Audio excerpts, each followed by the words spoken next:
नमस्कार दोस्तों, साधारण ब्याज की क्लास को फिर कंटिन्यू करते हुए हम आज वो क्वेश्चन देखने वाले हैं जहां पर सबसे ज़्यादा कंफ्यूजन होता है। सबसे ज़्यादा कंफ्यूज्ड क्वेश्चन आज हम डिस्कस करने वाले हैं और ऐसे क्वेश्चन है दोस्तों जो आपको मतलब एग्जामिनर छोड़ने के लिए ही देता है। तो ऐसे क्वेश्चन अगर आप सीखना चाहते हैं, अगर आप छोड़ना नहीं चाहते हैं तो लास्ट तक हमारे साथ बने रहना। तो स्वागत है आपका आपके अपने चैनल अरविंद मेवाड़ा क्लासेस में।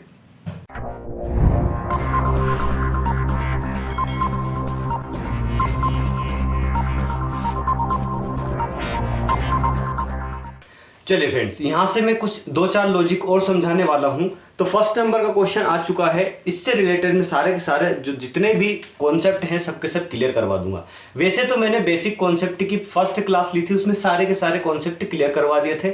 अगर आपने वो क्लास नहीं देखी है तो आपकी सुविधा के लिए मैंने यहाँ पर आई बटन लगाया हुआ है, उस पर क्लिक करना, सारी की सारी प्लेलिस्ट ओपन होकर आपके सामने आ जाएगी, वहाँ से देख लेना। ठीक, यहाँ लिखा है प्रतिवर्ष 13% की सांकेतिक ब्याज की दर के अनुसार अर्धवार्षिक रूप से देय ब्याज की प्रभावी वार्षिक दर क्या होगी। दोस्तों इस टाइप का क्वेश्चन हमने कहाँ करा था? हमने किया था प्रतिशत की क्लास में। प्रतिशत की क्लास में क्या दिया था हमें? 2% दिए होते थे। मान लीजिए 100% दिया है, वाई यहाँ पर नहीं करे क्वेश्चन होगा। ठीक है, यहाँ पर 1% दिया रहता था, वाई प्रतिशत दिया रहता था और हमसे पूछता था कि प्रतिशत में बदलाव क्या होगा या फिर परस्पर इसका प्रतिशत क्या होगा। ठीक है, परस्पर इसका प्रतिशत क्या होगा। ठीक, ये बात आपको समझ में आ चुकी है, हमने इस टाइप के क्वेश्चन कर चुके हैं। ठीक, लेकिन यहाँ पर मैं आपको साधारण ब्याज पढ़ा रहा हूँ, सिंपल इंटरेस्ट हम पढ़ रहे हैं। तो सिंपल इंटरेस्ट में दोस्तों हमसे एक चीज पूछेगा, सिर्फ यहाँ पर हमसे सिर्फ पूछा है कि प्रतिवर्ष 13% की दर पर। अब ब्याज किस रूप में वो कैलकुलेट कर रहा है? अर्धवार्षिक रूप में। ठीक है, अर्धवार्षिक रूप में कैलकुलेट कर रहा है। तो मैंने आपको बताया था जब भी अर्धवार्षिक रूप में कैलकुलेट किया जाए, अर्धवार्षिक रूप में कैलकुलेट किया जाए क्या भैया ब्याज, तो हमें क्या करना होता है? जो आर होता है हमारा रेट प्रतिशत होता है, रेट प्रतिशत को हम आधा कर देते हैं। रेट प्रतिशत को क्या कर देते हैं? आधा कर देते हैं। किसको कर देते हैं? अच्छा यहाँ से कर देता हूँ मैं, रेट प्रतिशत को क्या कर देते हैं? आधा कर देते हैं। ठीक है, इसमें 1/2 का मल्टीप्लाई कर देते हैं। आगे चलते हैं तो यहाँ से समय क्या हो जाता है? टाइम हो जाता है भैया, टाइम को दुगना कर देते हैं, 2 गुना टाइम, यहाँ रेट गुना 1/2। ठीक है, बात आपको यहाँ पर समझ में आ चुकी है। एक चीज और मैंने बताई थी, यहाँ पर जब भी अगर यहाँ पर अर्धवार्षिक लिखा है, अगर वो बोल देता है कि त्रैमासिक रूप से कैलकुलेट किया जाए ब्याज। ठीक, त्रैमासिक रूप से अगर ब्याज कैलकुलेट किया जाएगा तो यहाँ पर रेट प्रतिशत क्या हो जाएगा? रेट प्रतिशत में 1/4 का मल्टीप्लाई कर दिया जाएगा। ठीक है, या फिर यूं कहे दूसरी तरीके से कि 4 का डिवाइड दे दिया जाएगा। ठीक है, अब यहाँ पर टाइम पर आते हैं तो टाइम को क्या कर दिया जाता है? 4 का मल्टीप्लाई कर दिया जाता है, किसमें? टाइम में। बस यही लॉजिक है, इसके अलावा कोई लॉजिक नहीं है। तो दोस्तों ये क्वेश्चन पढ़ने के बाद आप ये मत कर देना कि यहाँ पर प्रतिवर्ष 13% की सांकेतिक ब्याज की दर के अनुसार अर्धवार्षिक रूप से, तो 13% हमारा क्या है? रेट प्रतिशत। ठीक है, तो इसको आधा कर दो, 13% रेट प्रतिशत, इसको आधा कर दो तो हमारा आंसर आ जाएगा। लेकिन यहाँ पर आधा आंसर है क्या? नहीं है कहीं पर भी। तो दोस्तों ऐसा नहीं होगा। कैसा होगा? अब आगे देखिए, आपको क्वेश्चन में बताता हूँ क्या होने वाला। ठीक है, अब यहाँ पर हमारे पास में दोस्तों 13% रेट प्रतिशत दिया। ठीक है, 13% जो दिया है वो दर दी है हमारी, साधारण ब्याज की दर दी है। ठीक, और हमसे बोल रहा है कि अर्धमासिक कैलकुलेट करना है ब्याज को। तो यहाँ से रेट प्रतिशत हमारा क्या है? रेट प्रतिशत 13। ठीक है, तो अर्धवार्षिक बोला है तो 13 को हम 2 से डिवाइड दे देंगे। ठीक है, ये 1 वर्ष के लिए बोला है तो टाइम कितना दिया हमें? 1 वर्ष दिया। ठीक है, तो यहाँ 1 वर्ष में अगर 2 का मल्टीप्लाई कर दिया जाएगा तो यहाँ पर कितने हो जाएंगे? 2 वर्ष हो जाएंगे। ठीक, अब दोस्तों मैंने क्लास के स्टार्टिंग में मैंने आपको बताया था कि हमने ऐसी चीजें कहाँ पढ़ी थी? प्रतिशत में बदलाव हमने पढ़ा था परसेंटेज की क्लास में। तो यहाँ पर हम क्या करेंगे? उसी कॉन्सेप्ट को लेकर चलेंगे। और क्या किया था हमने प्रतिशत के बदलाव में? प्रतिशत के बदलाव में हमने किया था माय डियर फ्रेंड्स कि x into x plus y plus x into y. ठीक है, यही किया था, x plus y, x into y, यही आया था ना हमारा। बिल्कुल जी, यहीं आया था हमारा x plus y, x plus y क्या किया था, x प्लस वाई प्लस, अच्छा यहाँ माइनस भी रहता था, x plus y into y upon 100, ये चीज़ हमने की थी। तो यहाँ पर हम प्लस नहीं ले, माइनस नहीं लेंगे, हम सिर्फ प्लस लेंगे, ठीक है। तो इसी कॉन्सेप्ट को लेकर चलेंगे। यहाँ पर प्रतिशत में बदलाव निकल कर आ जाएगा, प्रतिशत में बदलाव, प्रतिशत में बदलाव कैसे निकलेगा, यही तरीका, ठीक है। अब दोस्तों दो रेट हो गई यहाँ पर, पहली रेट तो ये हो गई, ये 1 वर्ष के लिए मतलब 6 माह के लिए, और दूसरी रेट 13/2, ये दूसरे वर्ष के लिए, ठीक है।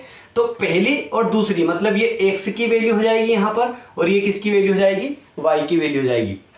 कॉन्सेप्ट है, ध्यान से समझते चलना डियर फ्रेंड्स। 2 वर्ष के लिए ले रहे हैं तो x की वैल्यू कौन सी होगी, y की वैल्यू कौन सी होगी, ये चीज हमें फाइंड आउट करना है यहाँ से। तो डियर फ्रेंड्स यहाँ से क्या हुआ, x की वैल्यू हुई 13/2 प्लस y की वैल्यू 13/2 प्लस 13/2 गुणा 13/2 अपॉन में 100। बात आपको यहां तक समझ में आ चुकी होगी। अगर ये कॉन्सेप्ट आपको समझ में आ गया है तो यहां से क्वेश्चन का आंसर निकलना बहुत ज्यादा इजी है, ठीक है। अब यहां से दोस्तों हमने क्या करा, 13/2 कितने हो गए, यहां से 2 कॉमन ले लिया, ठीक है। यहां से 26 प्लस, ठीक, यहां से 2 को मैं नीचे ले जाता हूं तो यहां पर 13 169 अपॉन 2, 2 दूने 4, मतलब यहां पर 400 हो जाएगा। बात आपको इतनी भी समझ में आ चुकी है। तो दोस्तों यहां से इसको काट दूं मैं, तो यहां से काटा मैंने तो 13 यहां पर बचा, ठीक। 4 से काटेंगे तो 4 चुको होता है 16, ठीक, 4 चुको 16 और 4 दूने 8, यहां पर कुछ नहीं बचा, यहां पर 1 बचा, तो 4 दूने 8 और 4 पंजे 20। ये बात क्लियर हुई। नीचे क्या बचा हमारे पास, 100 बचा, ठीक। इस 100 का अगर मैं ऊपर डिवाइड देता हूं तो क्या निकल कर आएगा, यहां पर कर देते हैं 13 प्लस 100 का डिवाइड दिया तो यहां से लगेगा इसमें 0.4225 अगर 100 का डिवाइड दिया हमने 42.25 में, तो हमारे पास क्या निकल कर आएगा 0.4225। अब 4225 हमने 100 का मल्टीप्लाई किया है यहाँ पर, तो यहाँ पर ये 2 संख्या है तो 2 0 छोड़ के यहाँ पर दशमलव लगा दीजिए, ठीक है। इतनी बात तो आपको क्लियर हो चुकी होती है, ठीक है। अब दोस्तों 13 में हम 0.4225 जोड़ेंगे तो यहाँ पर कितना आ जाएगा 13.425, ठीक है। यहाँ पर से अब हमें 2 अंक तक, हमें आंसर में देखना है कि उत्तर में हमें कितने अंक तक दशमलव दिया हुआ है, कितने अंक तक दशमलव का मान दिया, 2 अंक तक दिया है। तो डियर फ्रेंड्स यहाँ पर हम क्या करेंगे, 2 अंक को उधर छोड़ देंगे पीछे, तो यहाँ पर 13.42% हमारा आंसर आ जाएगा, जो ऑप्शन में गिवन है, ऑप्शन नंबर हमारा 4। एसएससी सीएचएसएल में पूछा गया क्वेश्चन 2017 की तृतीय पाली में पूछा गया डियर फ्रेंड्स क्वेश्चन। यहां तक आपको क्लियर हो चुकी होगी बात। सेकेंड क्वेश्चन की ओर चलेंगे, बहुत अच्छा क्वेश्चन आने वाला है फ्रेंड्स। चलिए नेक्स्ट क्वेश्चन। यहाँ पर एक मशीन का मूल्य 20% की वार्षिक दर से कम होता है और यदि उसका वर्तमान मूल्य 96,000 रुपये है तो 2 वर्ष पूर्व मशीन का मूल्य रुपए में क्या था। 2 वर्ष पूर्व मतलब 2 वर्ष के पहले, 2 वर्ष के पहले अभी तो मूल्य उसका 96,000 रुपये है, ठीक है। उसके पहले 2 वर्ष के पहले उसका कितना मूल्य था। तो दोस्तों कैसे करते हैं इस क्वेश्चन को सोल्व। यहाँ पर 20% घटता जाता है हर वर्ष, तो अभी प्रेजेंट में कितना है 96,000 मतलब 96,000, ठीक है। अब ये तो था 2 वर्ष पूर्व का, अभी का प्रेजेंट है, ये क्या है प्रेजेंट है, ठीक है, प्रेजेंट, ठीक। हमसे 2 वर्ष पूर्व का पूछ रहा है डियर फ्रेंड्स, तो यहाँ पर 20% हर वर्ष प्रति वर्ष, ठीक है, 20% प्रति वर्ष वो घटता जाता है, ह्रास होता जाता है। तो दोस्तों मैंने आपको परसेंटेज की क्लास में बताया था कि जब भी घटता है या फिर कमी होती है तो हम क्या करते हैं, जैसे 20% की कमी हुई है तो टोटल कितना बचा 80% बचेगा, ठीक है। कितना बचेगा 80% बचेगा। ये तो हुई पहले वर्ष की बात। इसी तरीके से अभी दूसरे वर्ष में 20% फिर माइनस होगी, 20% फिर ह्रास होगा, उसमें कमी होगी, तो क्या होगा दोस्तों यहाँ पर 20% कमी होगी तो हमने क्या करा 80% की फिर यहाँ पर कमी होगी। ये सेकेंड वर्ष की बात होगी, ठीक।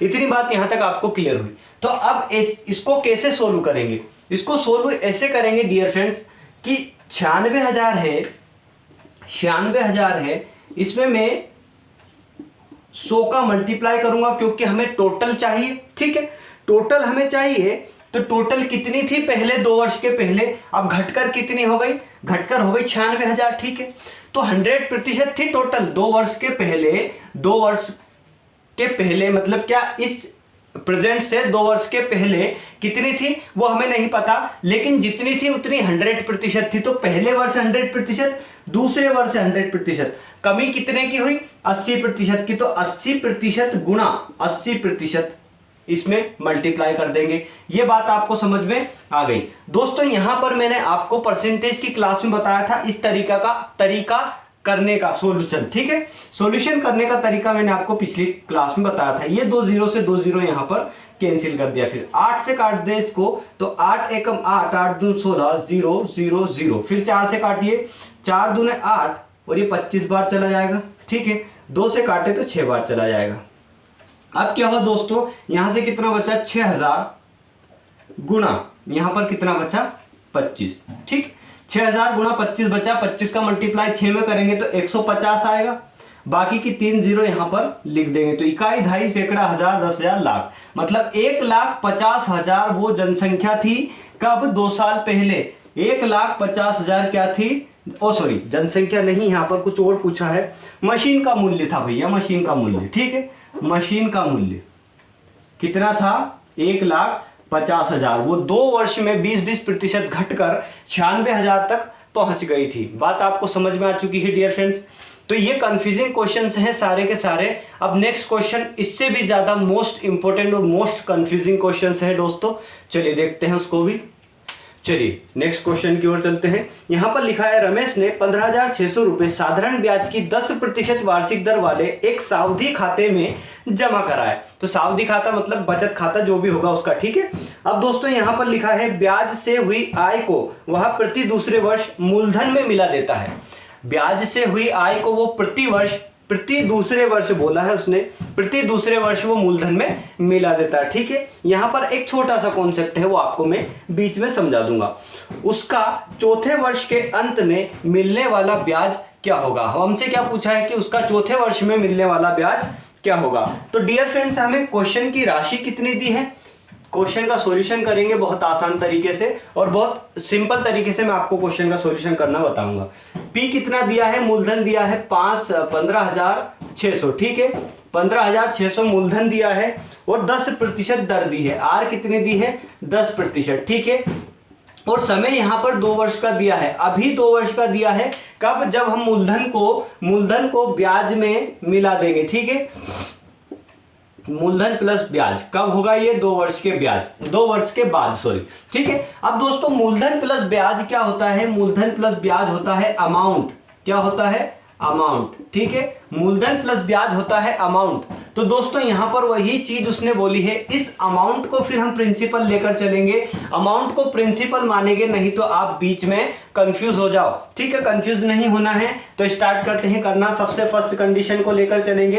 पी कितना दिया है, 15,600 रुपए। ठीक है, गुणा 10% गुणा 2 बटे यहां पर 100। ये 2 0 से 2 0 मैंने यहीं पर काट दी, तो 20, 2 का मल्टीप्लाई कर दें, 6 दूने 12 की 2 हाथा है 1 और 6, 5 दूने 10 और 1 11 और 2 एकम 2 और 1 3। ठीक है, 3 ये 1 0 यहां पर 3,120 रुपए। 3,120 रुपए ये क्या है दोस्तों, हमारे पास ये ऐसा ही निकल कर आया, मतलब ये क्या निकल कर आया, ब्याज निकल कर आया। अब जैसा कि क्वेश्चन में बोला है 3,120 रुपए ब्याज निकल कर आया। अब जैसा कि क्वेश्चन में बोला है कि जो 2 वर्ष का ब्याज आता है, 2 वर्ष का ब्याज आता है वो मूलधन में जोड़ दिया जाता है। तो मूलधन कितना था यहाँ पर, 15,600 रुपए मूलधन था, प्लस इसमें 3,120 रुपए जोड़ दिया, तो कितना हो जाएगा यहाँ पर, 3,120 रुपए जोड़ा तो 0 2 और यहाँ पर 7 और यहाँ पर 8 और यहाँ 1, 18,720 रुपए। ये क्या हो गया दोस्तों, ये मिश्र धन होता है। क्या होता है, हमारा मिश्र धन होता है। लेकिन अगले वर्ष का, आने वाले वर्षों का, अगले वर्षों का यही मिश्र धन मूलधन बन जाता है। तो आने वाले वर्ष कितने हैं, 2 वर्ष बचे हैं। अब यहाँ पर मूलधन कितना हो जाएगा, ये मिश्र धन होता है दोस्तों, ब्याज प्लस मूलधन मिश्र धन होता है, लेकिन आगे आने वाले वर्षों के लिए यही मूलधन बन जाता है। तो पी कितना हो जाएगा, 18,720 रुपए, ठीक है। आर वही 10% रहेगा और टी वही 2 वर्ष रहेगा, क्योंकि इसने 4 वर्ष का बोला है, ठीक है। 4 वर्ष पश्चात, अब क्वेश्चन को, लैंग्वेज को समझना दोस्तों, मैंने 2 वर्ष यहां पर क्यों लिया, आपको यहां पर थोड़ा सा कंफ्यूजन होगा। अब यहां क्वेश्चन पढ़ना है कि वह प्रति दूसरे वर्ष मूलधन में मिला देता है, ठीक है। उसका चौथे वर्ष के अंत में, उसका चौथे वर्ष के अंत में, मतलब 2 वर्ष का तो यहां तक निकाल लिया हमने, लेकिन 2 वर्ष का और बचा, चौथे वर्ष का अंत पूछा उसने, तो 2 वर्ष और बचा, तो यहां पर इसीलिए मैंने यहां पर 2 वर्ष लिया, 4 वर्ष ना लेते हुए, ठीक है। अब दोस्तों सोल्व करेंगे तो ऐसा ही पूछा उसने, अंत के ऐसा ही पूछा, तो ऐसा ही कितना निकल जाएगा यहां से, 18,720 रुपए गुणा 10 गुणा 2/100। इस 2 जीरो से 2 जीरो यहां पर कैंसिल होगी, 2 का डायरेक्टली मल्टीप्लाई कर दीजिए, यहां पर अपना आंसर निकल कर आया। 2 दूनी 4 होता है, 7 दूनी 14 होता है, 1 बचता है यहाँ पर, 8 दूनी 16 होता है, 1 17 हो जाता है, 1 बचता है यहाँ पर, 2 एकम 2 और 1 3, 3,744 रुपए, 3,744 रुपए उसका ब्याज हुआ चौथे वर्ष का, ठीक है। अब यहाँ पर क्या ऑप्शन में गिवन है, ऑप्शन में गिवन है क्या, बिल्कुल नहीं, ऑप्शन में बिल्कुल गिवन नहीं है। यहाँ पर 2 दूनी 4, 7 दूनी 14, कुछ तो गड़बड़ हुई है दया, कुछ तो गड़बड़ हुई है यहाँ पर, कोई गलती नहीं हुई है दया। यहाँ पर क्या है, इसका ऑप्शन थोड़ा सा यहाँ पर मिस्टेक हुई है ऑप्शन में, यहाँ पर 3744 रुपये आंसर आएगा, ऐसा ही आएगा उसका चौथे वर्ष का, ठीक है। यहाँ पर दोस्तों इसने 3432 रुपये दिया है, लेकिन यहाँ पर 3744 रुपये उसका आंसर आएगा, ठीक है। अगर आपको यहाँ पर फिर से कन्फ्यूजन है तो एक बार और करके देखिए, शायद सही आ जाए, लेकिन मेरा जहाँ तक मानना है कि 3744 जो है वो राइट आंसर है दोस्तों, ठीक है। तो यहाँ पर ये क्वेश्चन भी हमारा क्लियर हुआ, यहाँ पर हमें ऑप्शन नहीं मिला, ठीक, लेकिन यहाँ पर इसका ऑप्शन यही है, आंसर यही है, 3744 रुपये। नेक्स्ट क्वेश्चन की ओर चलते हैं। ये क्वेश्चन आपको अच्छे से समझ में आ चुका होगा, इस टाइप के क्वेश्चन इसी तरीके से होते हैं, इसके अलावा कोई तरीका नहीं है। नेक्स्ट क्वेश्चन देखते हैं डियर फ्रेंड्स, आज की क्लास का लास्ट और मोस्ट इंपोर्टेंट क्वेश्चन होगा। चलिए अगला क्वेश्चन सेकंड क्वेश्चन की जैसा, फर्स्ट क्वेश्चन के जैसा क्वेश्चन है बिल्कुल। यहाँ पर लिखा है ब्याज की प्रभावी वार्षिक दर जो अर्धवार्षिक आधार पर दे 6% वार्षिक की नामांकित दर से मेल खाती है। तो दोस्तों यहाँ पर हमें पारस्परिक उसका प्रतिशत बताना है कि 2 वर्षों के बाद, 2 वर्ष क्यों बोल दिया मैंने, क्योंकि यहाँ पर अर्धवार्षिक रूप से कैलकुलेट किया जा रहा है ब्याज को। तो अर्धवार्षिक रूप से अगर कैलकुलेट किया जाता है तो रेट प्रतिशत आधी हो जाती है, ठीक है, और टाइम हो जाता है दोगुना, ठीक। यहाँ पर रेट प्रतिशत कितना दिया है, रेट प्रतिशत दिया है यहाँ पर 6%, ठीक है। तो इसको आधा करेंगे तो पहले वर्ष के लिए कितना हो जाएगा, 6/2, ठीक, या फिर इसको डायरेक्टली 3% कर दीजिए। दूसरे वर्ष के लिए, मतलब दूसरे वर्ष के लिए फिर कितना हो जाएगा, ये 3%। तो वही तरीका हमारा x + y + x × y / 100, x + y + x × y / 100, ठीक, बराबर यहाँ पर लिखे तो 3 + 3 + 3 गुणा 3 / 100, ठीक।